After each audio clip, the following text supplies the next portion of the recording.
తోడుగా అండగా నిలబడి వారి తరపున ఖచ్చితంగా పోరాటం చేస్తాం.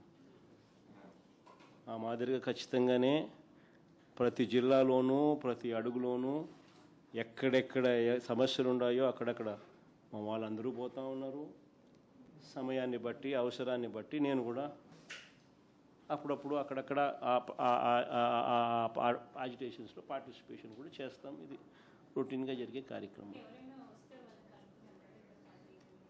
బంగారంగమ్మ ఎవరు వచ్చినా కానీ మంచిదేమ్మా, ఎవరు వచ్చినా మంచిదే, ఇంక్లూడింగ్ మీరు కూడా. సార్ దళిత క్రైస్తవ మహాసభ నిర్వహించిన శ్రావణ్ కుమార్ మీద కేసు నమోదు చేశారు.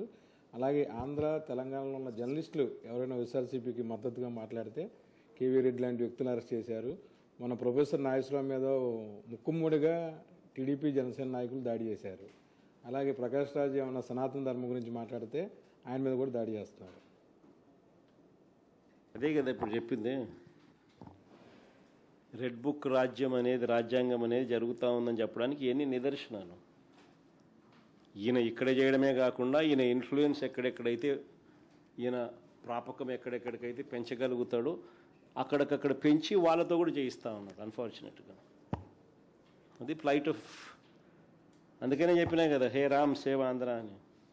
సార్ ఉండవల్లి గ్రామాల్లో సార్ ఈ మెగా డిఎస్సిలో అక్రమాలు జరిగాయని మీరు ఒక పోరాటం స్టార్ట్ చేశారు. అయితే ఈ మెగా డిఎస్సిలో అక్రమాలు నిరూపించాలంటూ మంత్రి లోకేష్ గారు మీకు సవాల్ కూడా చేశారు. దీనిపైన చర్చకు సిద్ధమని. కాదు రమేష్, ఆధారాలతో సహా నేను చూపించినాను, నువ్వు ఉన్నావు. ఎవడు సమాధానాలు, పెద్ద పెద్ద పురుష పదజాలం అవసరం లేదు స్వామి. ఆ సమాధానాలు, ఆ జీవోలు అన్నీ చూపించినాము. ఆ జీవో ఇట్లా నువ్వే ఇచ్చినావు, ఇదిగో జీవో, ఇది జీవో నెంబర్ సో వన్సో, జీవో నెంబర్ సో వన్సో అని సాక్ష్యాలు ఆధారాలతో చూపించిన. నీ చేతనైతే ఇవి కాదు జీవోలు, ఇవి జీవోలు, ఇది వాస్తవాలు, ఇవి కాదు ఇవి అవాస్తవాలు, ఇవి వాస్తవాలు అని చెప్పి చూపించు. ఊరికే అవన్నీ ఏమీ చేయకోకుండా ఊరికే పబ్లిసిటీ కోసము ఊరికే మాట్లాడడం ఎందుకు? దానివల్ల నువ్వు సాధించేది ఏంది? ఇప్పుడు ప్రజలు నువ్వు మాట్లాడేది చూస్తున్నారు, నేను మాట్లాడేది చూస్తున్నారు. ప్రజలు పిచ్చోళ్ళు కాదు. ఎవరెవరు మాట్లాడుతూ ఉన్నారు, ఎలా మాట్లాడుతున్నారు, ఏం మాట్లాడుతూ ఉన్నారు, ఏమేమి ఆధారాలు చూపిస్తూ ఉన్నారు, ఆ ఆధారాలకు సంబంధించిన విషయాలు ఏమిటి అని ప్రజలు గమనిస్తూనే ఉన్నారు. ఆ ఆధారాలన్నీ చూపించి మాట్లాడితేనే ఆర్గ్యుమెంట్ ఏదైనా కానీ ఎవరైనా కూడా రిసీవ్ చేసుకుంటారు. సో నీ దగ్గర ఆధారాలు ఏదైనా ఉంటే నువ్వు చూపించు. లేదు నువ్వు చెప్పింది తప్పు, ఇదిగో ఇవి ఆధారాలు అని చెప్పి నువ్వు చేతనైతే నువ్వు చూపించు. అప్పుడు నీ ఆర్గ్యుమెంట్ మీద ప్రజలు నమ్ముతారు, ప్రజలు హర్షిస్తారు.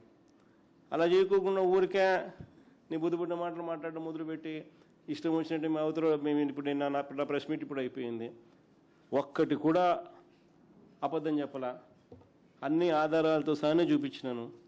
కానీ రేపొద్దున అవతల తెలుగుదేశం వాళ్ళు ప్రెస్ మీట్ పెడితే ఏం చేస్తారు? ఇంకా ఇష్టం వచ్చినట్టుగా తిట్లు, జగన్ జగనట్ట, ఆయనట్ట, ఈయనట్ట. వాటికి సంతోషం, వాడు వీడు అనకపోతే అటు సంతోషపడాలి, లేకపోతే అవి కూడా కలుపుతారు, కలిపి ఇష్టం వచ్చినట్టుగా మాట్లాడతారు. ఎన్ని కొత్త ముందు రోజు చూస్తూనే ఉన్నాం కదా. Sir, on one side, you talked about how the farmers, YSRCP had gone to meet with the farmers at Amravati and that they were named as rowdy sheeters. But Andhra Pradesh Chief Minister Chandrababu Naidu has said that you were the ones who had not supported for Amravati and you wanted Mavigan to be as the capital. Do you still stand by what he say? Because he's saying YSRCP leaders are rowdy sheeters and a tail can never be straightened. That's the comment he's made. Yeah, my next election would be fought on the battle Mavigan versus Amravati. Yes, we would stand by it. We are for Mavigan. Everybody who is for Mavigan will vote for YSRCP. Everybody who is for Amravati will vote for Chandrababu. We will stand by it. We will make it an election issue for them. We'll put it up in the manifesto also. Mavigan, YSRCP. We will stand by it.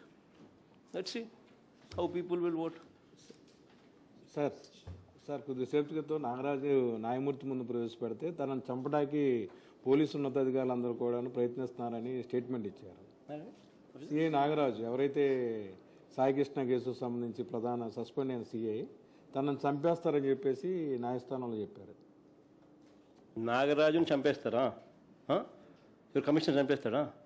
ఎవరైనా police ఉన్నతాధికారులు తనను చంపినా చంపేస్తారు స్వామి. ఈ ప్రభుత్వంలో ఏమైనా జరగచ్చు. అందుకనే అనే కదా హే రామ్ సేవ ఆంధ్ర అంటే అందుకనే అన్నా. సార్ ఉండవల్లి పెనుమాక ఈ ల్యాండ్ ఎక్విజిషన్ సంబంధించినటువంటి గ్రామాల్లో మీరు పర్యటించే అవకాశం ఏమైనా ఉంటుందా? సార్ నేను ఇక్కడ ఈ ఉండవల్లి పెనుమాక ల్యాండ్ ఇష్యూ జరుగుతుంది సార్, ల్యాండ్ ఎక్విజిషన్ రైతులకు సంబంధించి మీరేమన్నా మీరు పర్యటించే అవకాశం ఏమైనా ఉంటుందా? సార్ నేను ఇక్కడ ఈ ఉండవల్లి పెనుమాక ల్యాండ్ ఇష్యూ జరుగుతుంది సార్, ల్యాండ్ ఎక్విజిషన్ రైతులకు సంబంధించి హెచ్ఆర్సీ కంప్లైంట్ ఇవ్వడము ఇవన్నీ చేసిన తర్వాత వాళ్ళని పెడతాం, వాళ్ళ ఫస్ట్ పర్యటించేట్టుగా చేద్దాం. ఇంకా నేను పోయినాను అనుకో స్ట్రైట్గా ఏదో అమ్మన్నట్టుగా అంటారు చూసినామా, జగన్ అమరావతికి వ్యతిరేకంగా బట్టి అనేది ప్రొజెక్షన్ చేస్తారు తప్ప నేను వ్యతిరేకం కాదు. నేను రైతుల సింపథైజర్ని. రైతులకు అక్కడ జరుగుతూ ఉన్న అన్యాయాన్ని ఏదైతే జరుగుతూ ఉన్నాయో రైతులే చెప్తా ఉన్నారు, ఎందుకు అన్యాయం చేస్తూ ఉన్నామని చెప్పి రైతుల తరపున మనం అడుగుతూ ఉన్నాం, ప్రశ్నిస్తూ ఉన్నాం. ప్లస్ నువ్వు చేస్తూ ఉన్న స్కాములు ఏదైతే ఉన్నాయో జెన్యున్గా నువ్వు చేస్తూ ఉన్న స్కాములు ఆధారాలతో సహా చూపిస్తూ ఉన్నాం. ఆధారాలతో సహా చూపిస్తూ ఉన్న ఈ స్కాములు కాకుండా ఎలా పోతాయి? స్కాములు చేయకుండా రాజధానిని బిల్డ్ చేయగలిగే అవకాశము ఏమిటి? మావిగన్ను. ఏ స్కాములు లేకుండా రాజధాని అనేది బ్రహ్మాండమైన రాజధాని అనేది ఏర్పాటు ఎలా అవుతుంది? మావిగన్ను. మచిలీపట్నంలో పోర్టు, విజయవాడలో ఇంటర్నేషనల్ ఎయిర్పోర్టు, గుంటూరులో ఆల్రెడీ డిఫరెంట్ టీచింగ్ ఇన్స్టిట్యూట్స్, మచిలీపట్నంలో రైల్వే స్టేషన్, విజయవాడలో రైల్వే స్టేషన్, గుంటూరులో బ్రహ్మాండమైన రైల్వే స్టేషన్, మూడిటికి కనెక్టింగ్ బ్రహ్మాండమైన నేషనల్ హైవేస్, అన్నీ బ్రహ్మాండంగానే ఆల్రెడీ ఉన్నాయి. నువ్వు చేయాల్సిందల్లా ఏంలే, ఆ బిల్డింగ్ ఆడ కట్టుకోకుండా ఇక్కడ కడితే చాలు. అంతకని చేయాల్సిన ఏం పనుల. ఏ స్కాములు లేకుండా బ్రహ్మాండమైన క్యాపిటల్ మావిగన్ వస్తుంది. సార్ మావిగన్ పేరుతో వైజాగ్ రాజధాని అనేది పోయినట్టేనా sir? Sir, do you have any concerns on SIR? Sir Vizag రాజధాని అనేది వెళ్ళిపోయినట్టేనా?